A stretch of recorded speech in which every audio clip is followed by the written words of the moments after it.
सबसे पहले मैं आपके चैनल का धन्यवाद करना चाहता हूं कि आपने लगातार इस मुद्दे को उठा करके और बहुत ही जनहित का काम किया है। जहाँ तक इस अपशिष्ट के बारे में बात है तो इसके अंदर बहुत सारी हेवी मेटल्स होती है, जिसमें मुख्य है जिंक, लेड यानी शीशा, कैडमियम, निकल, कोबाल्ट, मैग्नीज, तांबा, लोहा आदि धातुएं इसमें होती है। और ये एक जो तय मानक से अधिक मानव शरीर में जाती है तो इससे व्यक्ति को न्यूरोलॉजिकल यानी दिमाग की बीमारियां पैदा होने की संभावना होती है। इसके अंदर आंतों की बीमारियां होने की संभावना रहती है। जो नवजात शिशु हैं उनके अंदर कई प्रकार के विकार आने की संभावना रहती है, जिससे कि वो मानसिक रूप से मंदबुद्धि पैदा हो सकते हैं या विकलांग पैदा हो सकते हैं। इस तरह की बहुत सारी इस अपशिष्ट के अंदर पदार्थ हैं। और इसके अलावा इसके अंदर सबसे बड़ी बात है कि कई भारी मात्रा में इसमें सल्फेट होता है, यानी एक तरह से आप सल्फ्यूरिक एसिड कह सकते हो, उसका तत्व भी इसमें होता है।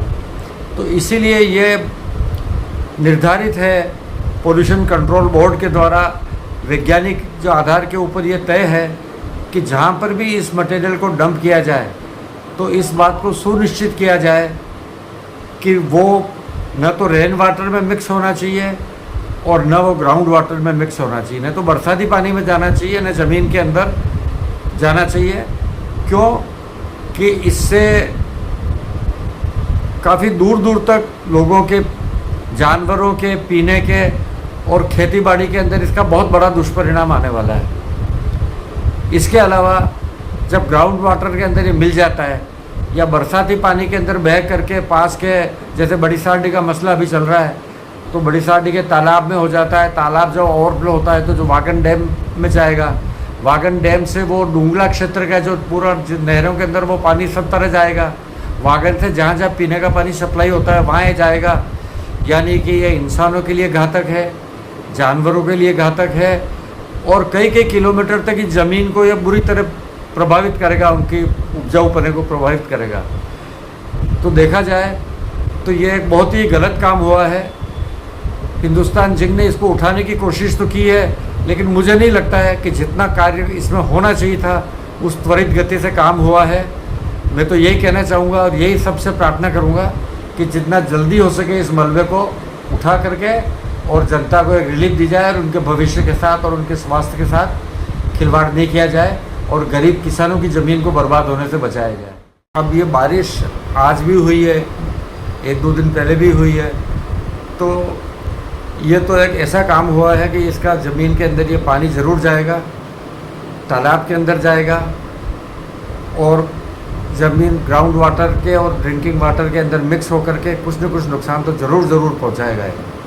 तो हिंदुस्तान जिंक को चाहिए कि जनहित को देखते हुए अतिरिक्त संसाधन लगाते हुए बहुत तेज़ी के साथ इसको अधिक से अधिक मात्रा में उठाए।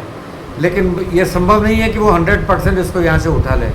इसका दुष्परिणाम तो यहाँ की जनता को भुगतना ही भुगतना है। तो इसके लिए उनकी ये नैतिक जिम्मेवारी बनती है कि वो आकर के ये स्वीकार करें कि हमसे ये गलती हुई है और हम जनता के स्वास्थ्य की रक्षा के लिए कोई फंड तैयार करे, कोई बजट तैयार करे या यहाँ पर कोई मेडिकल सुविधा उपलब्ध करे, ताकि इससे गरीब लोगों को और आम जनता को जो होने वाला नुकसान है उसकी वो कुछ हद तक भरपाई करे। लेकिन जब पता लग गया एक बार कि ये जहरीली चीज़ है तो उसको उठाने के लिए तो हर आदमी को, हिंदुस्तान जिंक को सबसे पहले आगे आना चाहिए।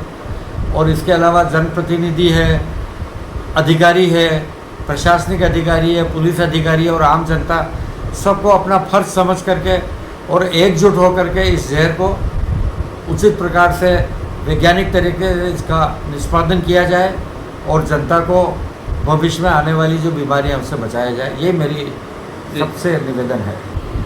अब जनता को तो मैं यही कहना चाहता हूँ कि वो एकजुट होकर के ये जो गलत काम हुआ है, पहले तो उसके जो भी संघर्ष कर रहे हैं उनकी मदद करके और इसको मलबे को उठवाने के लिए पूरा सहयोग करें। और इसके अलावा हम देख रहे हैं कि कभी किसी राजनेताओं की मिलीभगत के बातें आती है सामने, कभी प्रशासनिक अधिकारियों की बात आती है, कभी इसकी बात आती है, कभी उसकी बात आती है। तो ये हर जगह जो ये बेईमानी और भ्रष्टाचार फैला हुआ है, इसको आखिर कवर कंट्रोल कौन करेगा? जनता ही करेगी और जनता को ही करना पड़ेगा। तो जनता ऐसे लोगों को आगे लाए जो कि अब ईमानदारी के साथ में जनहित का काम करना चाहते हो, और जहाँ पर भी बेईमानी देखे वह पूरे दिल से आवाज़ उठाए और उसका विरोध करे। वरना जिसका बस चलेगा वही अगर आपके साथ में इस तरह का धोखा करेगा तो उसका परिणाम आपको भुगतना ही है। आपको बीमार भी पड़ना पड़ेगा, इलाज भी करवाना पड़ेगा। इलाज करोगे तो तिल तिल करके मरोगे, आपको पता ही नहीं लगेगा कि भाई मेरे इस कम उम्र में हार्ट अटैक क्यों हो गया, कैंसर क्यों हो गया, ये बाद में पता थोड़ी लगता है क्या। तो आपको पीने का साफ पानी मिले, आपको अच्छा इलाज मिले, आपको अच्छा भोजन मिले जो कि स्वास्थ्य के प्रति हो, और इसके लिए जिन जिन लोगों की जिम्मेदारियां हैं, जो अधिकारी बैठे हुए हैं वो अपना काम सही ढंग से कर रहे हैं कि नहीं कर रहे हैं, वो उसकी ऊपर देखभाल हो। जो जनप्रतिनिधि हो वो ऐसे चुने कि वो उन सभी कर्मचारियों से उचित प्रकार से जनहित के काम करावे। यही मैं कह सकता हूँ, और तो मैं क्या कहता हूँ। फिलहाल बड़ी सादड़ी में अवैध खनन और जेरोफैक्स मामले को लेकर सियासत और आंदोलन दोनों तेज हो गए हैं। माइनिंग विभाग की कार्रवाई के बाद अब जांच और आगे की कार्रवाई पर सबकी नजरें टिकी हुई है। जय हिंद। मैं अभियंता Anil Sukhwal, alert nation news, Chittorgarh.